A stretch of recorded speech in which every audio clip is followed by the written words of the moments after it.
ଜୟ ଜଗନ୍ନାଥ। ଆଜ୍ଞା ମୁଁ ଆଜି ଗୋଟେ ଏ ଭିଡ଼ିଓଟି ସେୟାର କରିବାର କାରଣ ହେଉଛି କିଛି ଆଇନ ଉଲ୍ଲଂଘନକାରୀ ଫାଇନ୍ ଚୋର ଆଜି କହୁଛନ୍ତି ଯେ ବିଜେପି ସରକାରକୁ ହଟାଅ, ବିଜେପି ସରକାରକୁ ଆଣିବାନି।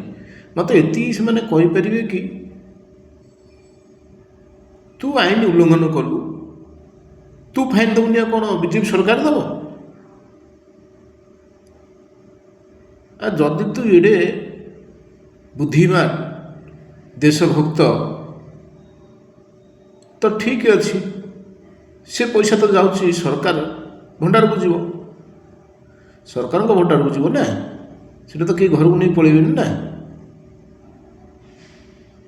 ତେଣୁ ଫାଇନ୍ଟାକୁ ନ ଭରିକିନା ଇଏ ତାମସା କ'ଣ ପାଇଁ ବିଜେପି ସରକାର ହଟାଅ, ବିଜେପି ସରକାର ହଟାଅ, ବିଜେପି ସରକାର ଘରକୁ ନେଉଛି ମାଝୀ ସରକାର। ତ କାରଣ ପାଇଁ କହୁଛୁ ବିଜେପି ସରକାର ହଟାଅ? ତା କାରଣ କ'ଣ? ତା କାରଣ ହେଉଛି ଗୋଟାଏ, ଯେ ଚୋର ସବୁବେଳେ ଅନ୍ଧାରକୁ ଭଲ ପାଏ।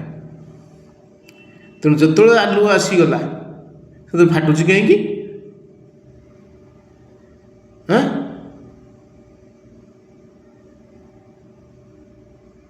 ମୂର୍ଖ।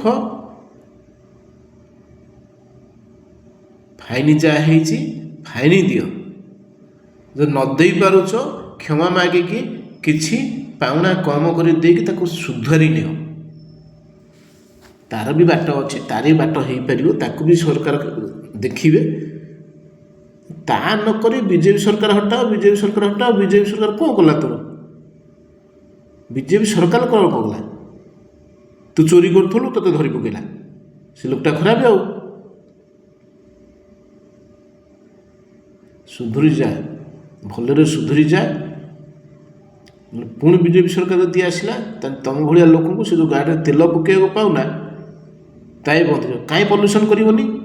କ'ଣ ପାଇଁ ଇନ୍ସୁରାନ୍ସ କରିବନି? କାହିଁ କରିବନି? କ'ଣ ବିଜେପି ସରକାର ମାରୁଛି? ତମେ ତା ଭିତରେ ମରୁନା? ତମେ ପଲ୍ୟୁସନ୍ ନ କରିକିନା ତମେ ସାରା ପବ୍ଲିକ୍ କି ମାରୁଛ? ଭକ୍ତି ଚୋଦା କଥାବାର୍ତ୍ତା କରୁଛ। ଭଦ୍ର, ସୁଧରିବା ପାଇଁ ଚେଷ୍ଟା କର, ସୁଧରିବା ପାଇଁ ଚେଷ୍ଟା କର, ଅସୁଧରା ହେଇ ରୁହନି। ସୁଧରିବା ପାଇଁ ମୁଁ 2-4 ପଦ କହିଲି। ରହୁଛି, ଧନ୍ୟବାଦ।